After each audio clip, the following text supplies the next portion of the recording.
Hi, everybody. It's Tom with Culture Chat. Today, I want to talk to you about social media. A lot of you aren't doing it, or if you are doing it, it's not really working. It's things that are not grabbing people's attention, and they're substandard. So, what I hear from a lot of small theaters is, "Oh, my grandson's doing it," or "Oh, this," or "Oh, that," or I do it when I think about it, which is not good. You need to keep up on your social media. Now, what I'm talking about is it's hard to find where your patrons are getting their social media, but newspapers are dead. Now, online newspapers, if they read those, great. How much are those ads costing you? Are they seeing them? Social media is free. You like free. Free is good. The older patrons are still on Facebook. That's great. And all the other patrons are on Instagram, TikTok. Instagram is an excellent one. I think everybody should be on Instagram. And if you convince your patrons to do that, that would be great. It's quick, it's easy, it's friendly. Instagram is much friendlier than Twitter ever was. So Instagram is great. One picture, a blurb, some information about the dates and times of your play, of your next project. And I want you to take interesting pictures or interesting videos. Now, I think the videos are, I'm a fan of video, obviously. I think the videos are very important. And if you have someone in-house that does your marketing that is good at this, then great. If you don't, and your in-house person is reticent and doesn't really want to do these, doesn't think they're as important as the rest of their job, maybe not. Everyone in marketing has their own special format, and a lot of your smaller companies don't have a marketing person, or if you do, they're not well versed in everything. You have to keep up on what's the best marketing for you and your patrons. Now, please do your own research. I myself, I'm not on TikTok. I'm not sure if TikTok really sells opera, ballet, theater tickets where they want to see it. But if it does, then you should do it.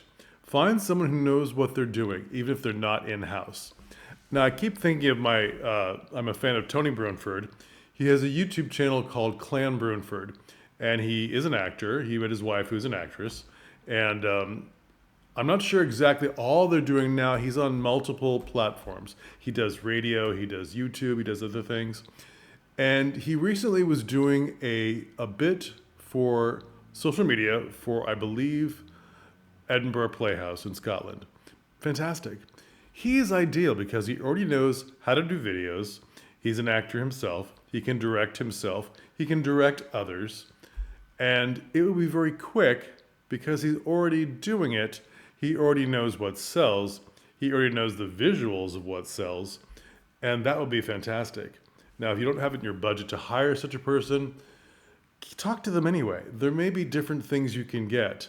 Now, the days of hiring a teenager or a college student to say, "Oh, you're doing it for the experience," that doesn't work anymore. You must pay them, even if you're paying them just in fancy tickets. Maybe that's all they want because they can do it quickly. So I'm going to give you an idea, and I'm going to add some Instagrammers in the links below. One is Varla Jean Merman, hilarious drag queen, and his Instagram posts and Facebook posts are just where he's going next. And he does it in costume, in character, often in a dressing room. It's very quick, 10 seconds, 15 seconds. That's easy. And it's always funny. I'm not traveling around the United States to see Varla Jean Merman, but I would because he's hilarious and his show is hilarious. So it's always sort of this giggly thing of like, "Hey, Provincetown, I'm there, Tuesday, Wednesday of next week, blah, blah."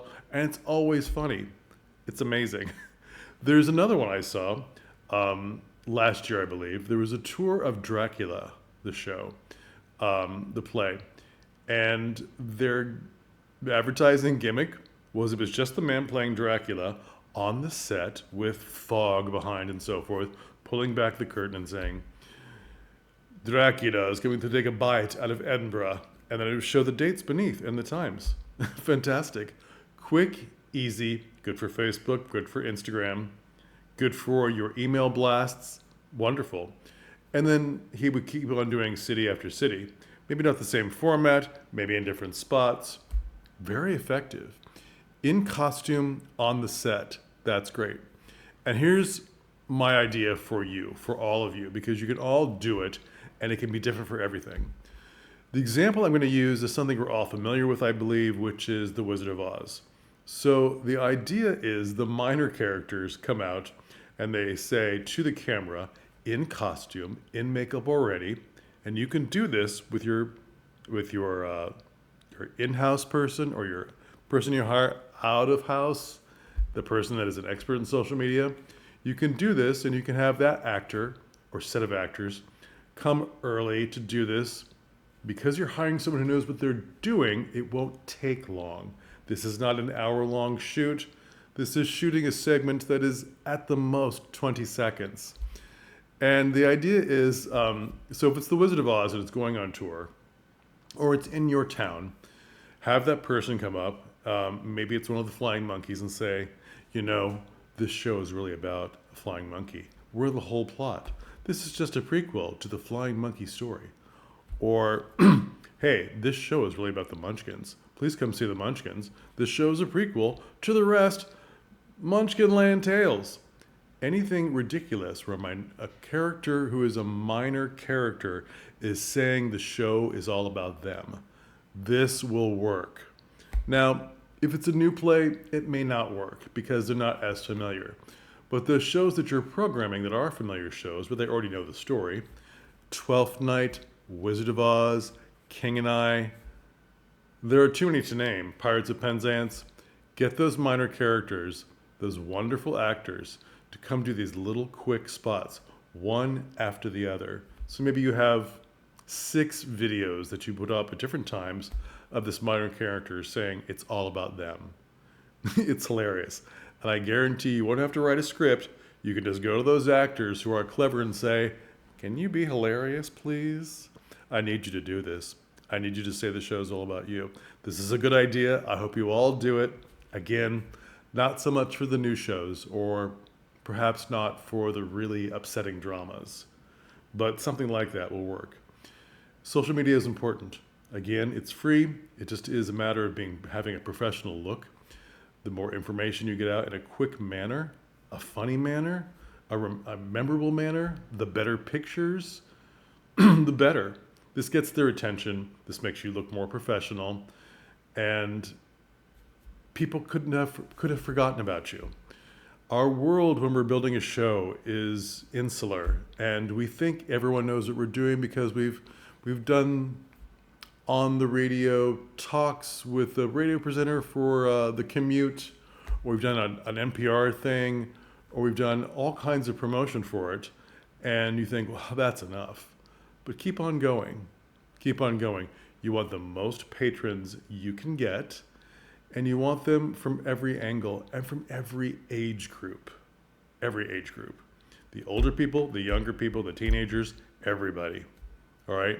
This isn't as hard as you think. Just find an expert about that social media platform that you're going to be on the most, or the number, like 1 or 2 social media platforms. Again, I'm thinking Facebook for older people and Instagram for almost everybody else, and maybe TikTok for the younger people. Do your own research on what works best for your area. That'll be hard, but trust me, these are global platforms that are there for you to use. A good picture, good dates, don't forget the dates, and have an Instagram site, a Facebook site, ready to go, and have your theater websites up to date. Social media is important. Okay, I can't say it enough times. All right, that's enough for today. Please look into it and see what you can do for your theater that works best. Thanks.